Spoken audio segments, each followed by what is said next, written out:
welcome back. Well, in this chapter, chapter 2, we're going to learn how to describe the data that we just collected.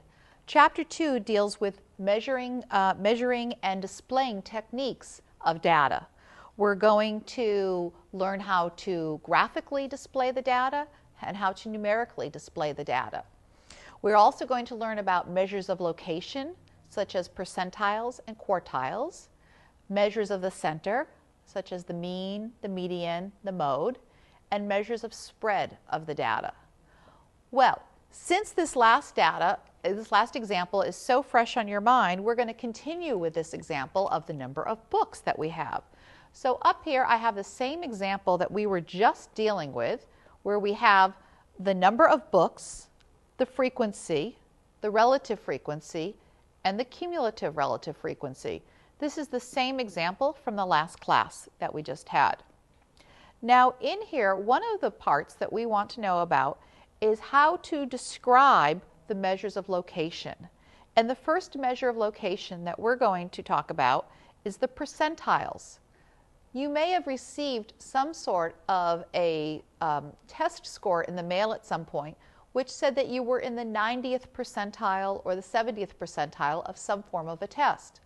Well, what that means is that 70% of the people who took that test were at your score or below. If you were in the 90th percentile, 90% are at your score or below. If you were in the 30th percentile of salaries, that means that 30% of the salaries are your salary or below.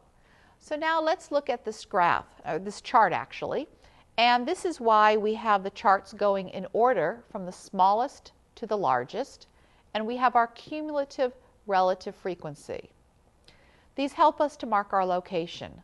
Well, really, if I were to record all the data now, what I would record is 1, 1, 1, that's 4 of them, 5, 6, 7, let's see, 1, 2, 3, 4, 5, 6, 7. Okay, here are 11 ones. Then I would go on to the twos, and I would record 10 twos.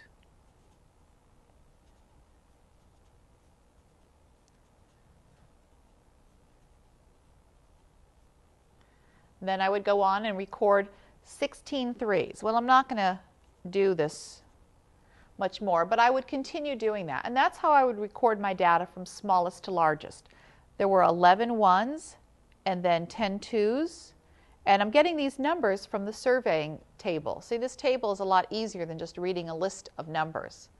All right, now let's say we wanted to find the 10th percentile. That means we're going to take our data from smallest to largest value. Oops, I just realized this was a mistake right here. I'm looking up and I'm seeing it should have then been 3, 3, 3, and I should have had the threes 16 times, not recording 16. All right, so hopefully you caught that on there. Just testing you all. All right, so now let's say we wanted to find the 10th percentile. That means that I'm looking for where 10% of my data are some value or less.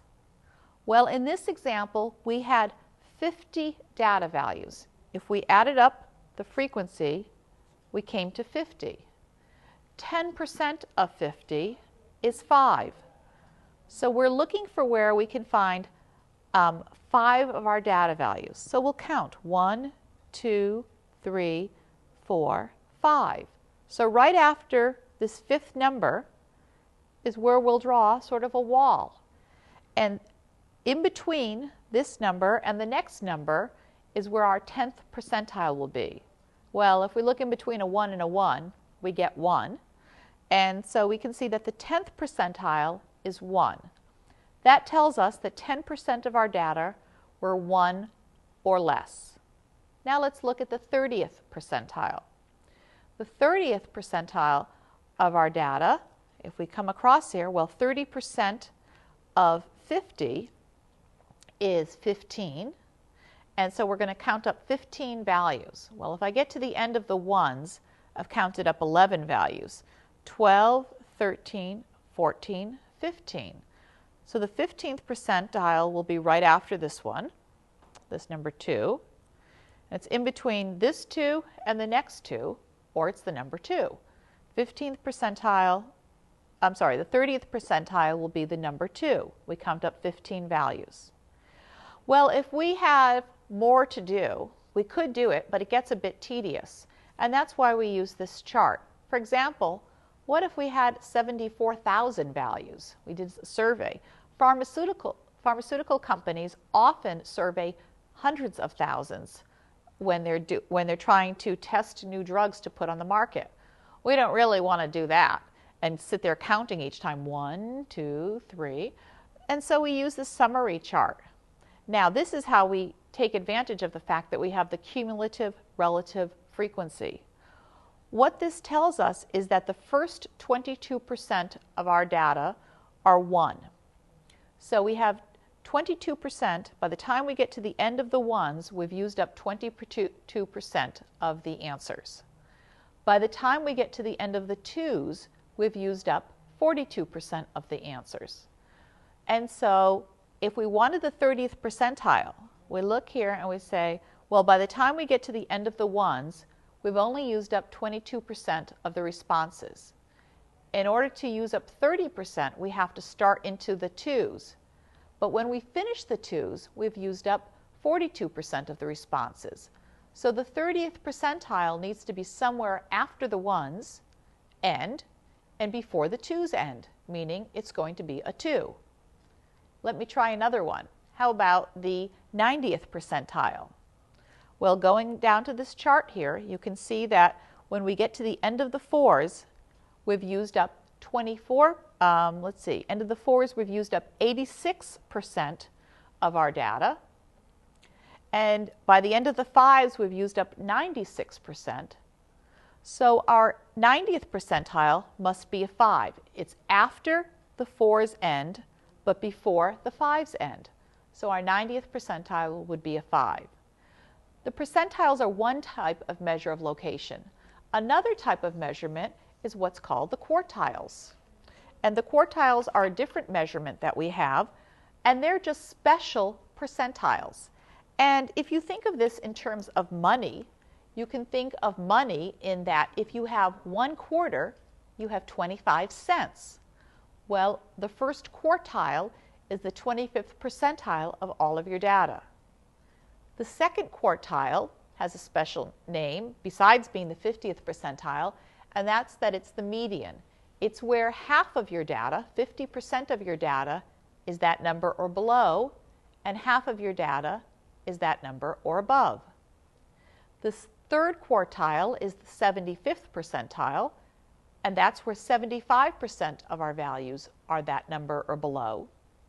And the fourth quartile is actually really not labeled quartile 4. It's usually called the maximum value, where we have our highest value.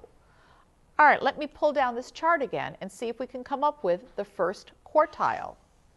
So we're going to be looking at the cumulative relative frequency table here. And we see that by the time we finish the ones, we've used up 22% of our data, values or responses, and not 25% yet. But by the time we finish our twos, we've used up 42%. So that tells me that the first quartile is the number 2. It's after the ones finish, but before the twos finish. The second quartile is the 50th percentile.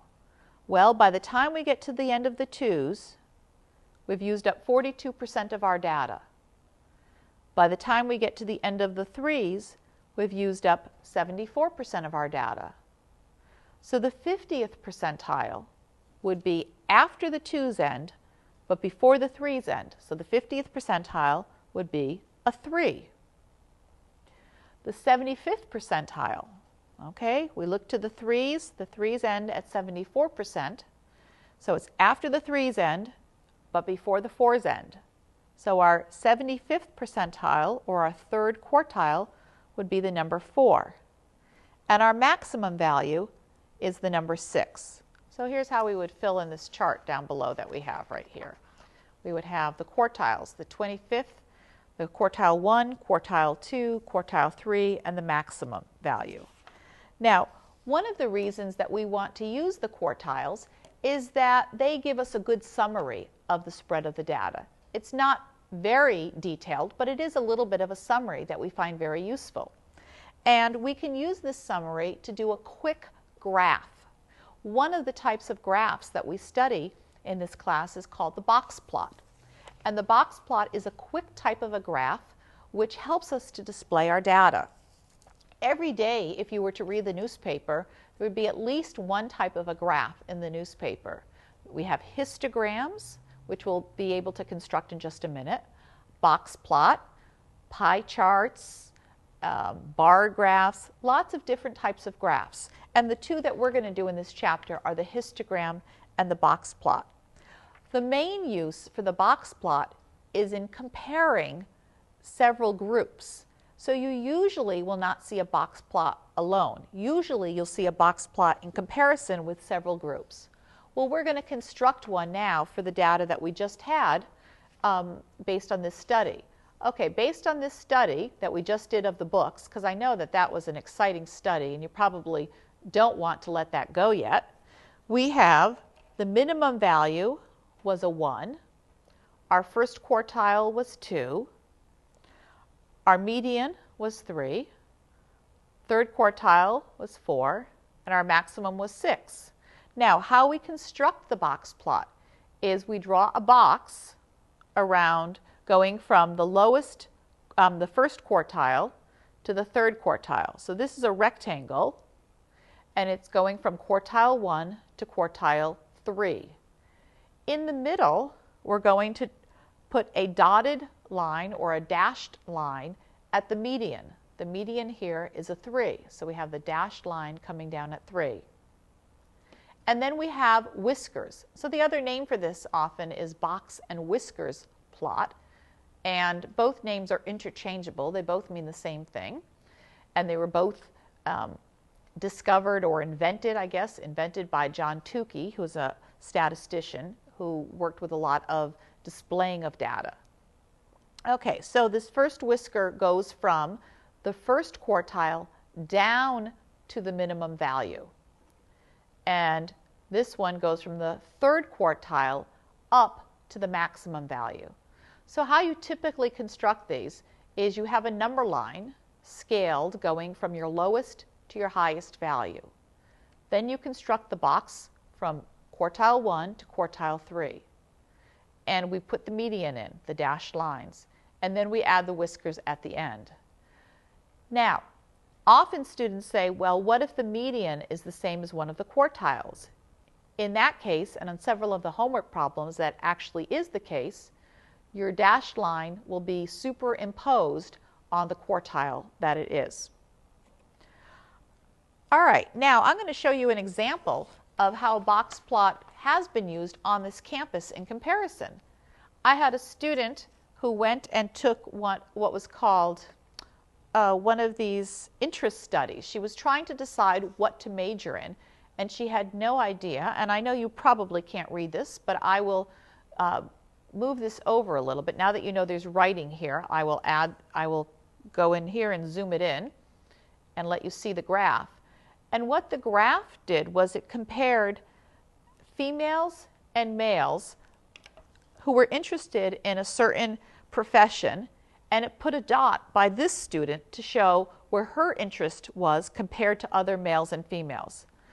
So this one right here was on agriculture. You can see the first quartile, the median was actually, in this case, instead of being dashed, it's superimposed as or reverse imposed. And then the third quartile, and here are the whiskers, and the men. So the men have a higher interest in agriculture than women, and this student had a lower interest compared to most women. Now let's look at the military. Here is the military. Here's the man's box plot. You can see that the women and the men start about the same. They have very short first quartiles and first quarters, and then the median is down here for women and up here for men. Men have a much higher interest in the military for women, and this student had a much lower interest than even most women. Now just the opposite, the next one was for athletics, and see where this student falls for the athletics. So this box plot would be used to compare her to females and compare her to males also. Okay, another type of box plot you might see would be in the homework that we have. There are several problems in the homework where you have box plots that sort of look funny, where the first quartile and the median might be the same, or the second quartile and the third quartile might be the same, or maybe there's no whisker. Well, if there's no whisker, that's just telling us that that endpoint is the same as one of the quartiles. You'll need to go through and look through these and study them carefully to determine what the box plot is trying to say to you. Aside from the box plot, the next type of graph that we're going to do is what's called a histogram.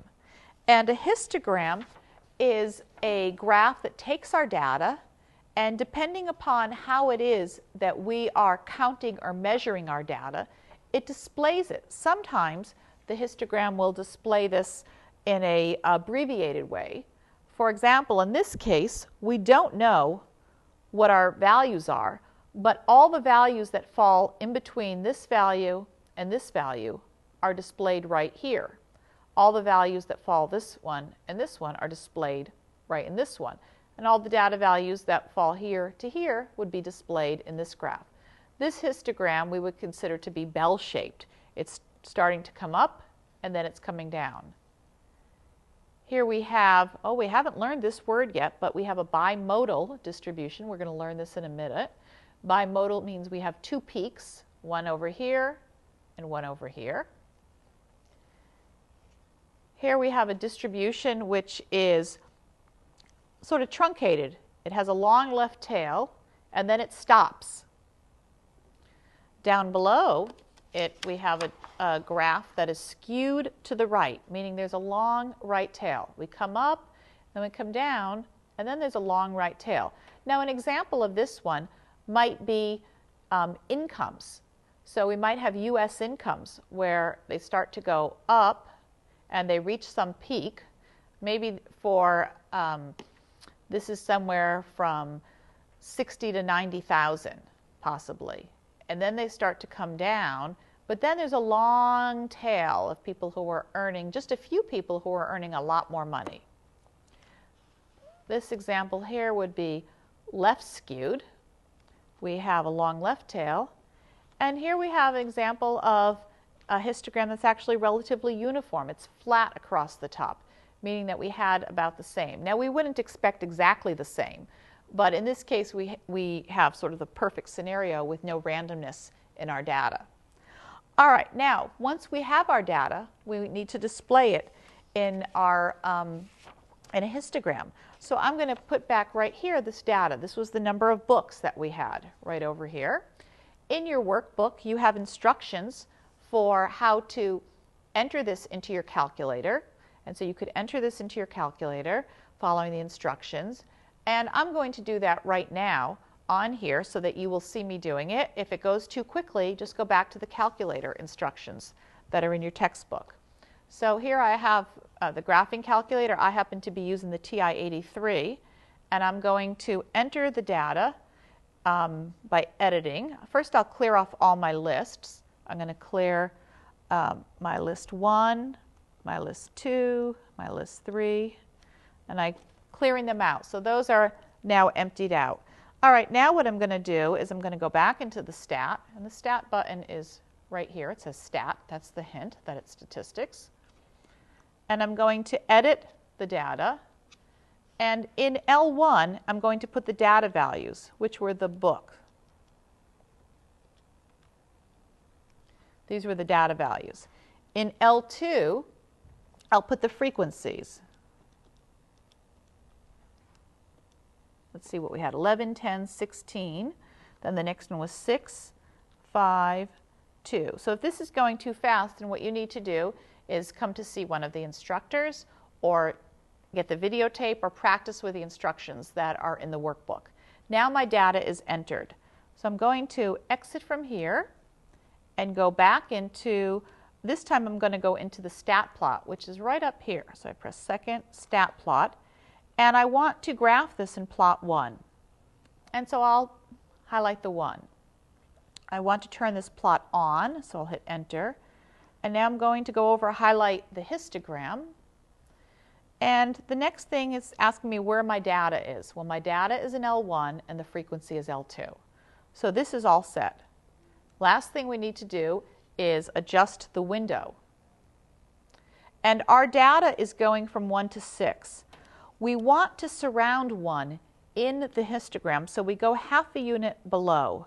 In fact, I'm going to go to negative 0.5. That's actually 1.5 units below. And then I'll go up to about 6.5. The x scale of 1, well, in this case, my bar has a width of 1 because I'm counting by ones. I'm saying how many books, so I want to count by 1, so I'll have a width of 1.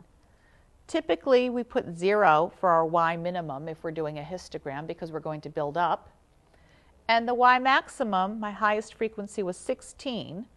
And I'm going to graph a little bit higher just so that I can get past this. And now I'm just going to press the graph button. And you'll see here is the histogram. So here's the histogram right here. If we want to find out what this looks like, we can press the trace. And what I'm told is that the very first bar goes from negative 0.5 to 0.5, and there are no values in it. Now I'll just arrow over. You can see this highlighted here.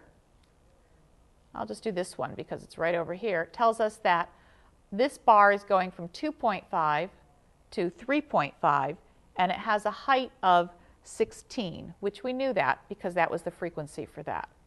If we wanted to do the same thing, now our data is in with the box plot, we can go back to the stat plot.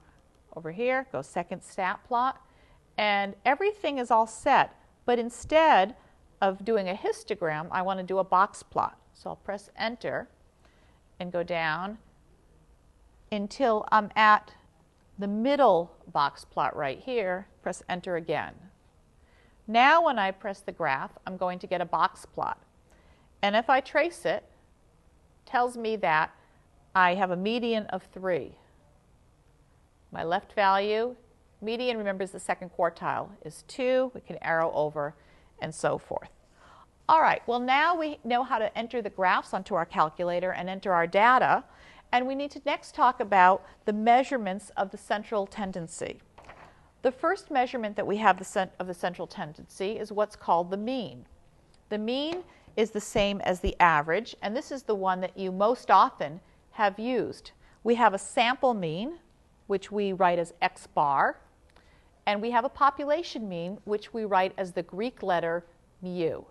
So the mean and the average are interchangeable words. The formula, I left it blank here. It's in your textbook, and you can get it through here. But just know that when we're doing a survey, we have the sample mean. When we have a population, everybody, it's the population mean. The median is the same as the 50th percentile. That means the value such that half the values are that number and below, and half are that number and above. And the mode is the most common value. Once we know the measures of central tendency, we're going to measure, the next thing would be the spread. And the easiest measurement of spread is what's called the interquartile range, the IQR.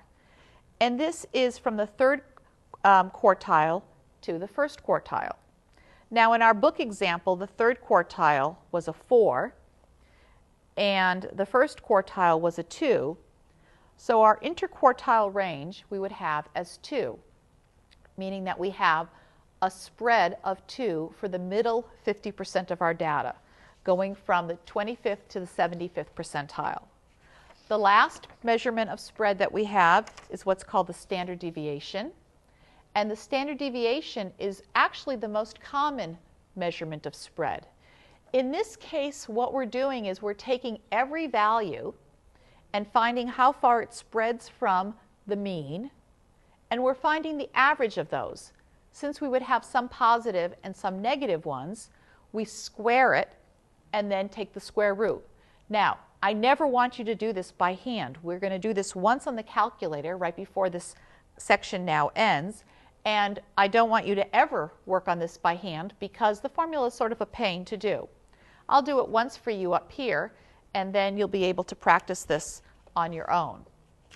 All right, so in this case, we have our data entered first, and we're going to go back into Stat and now calculate.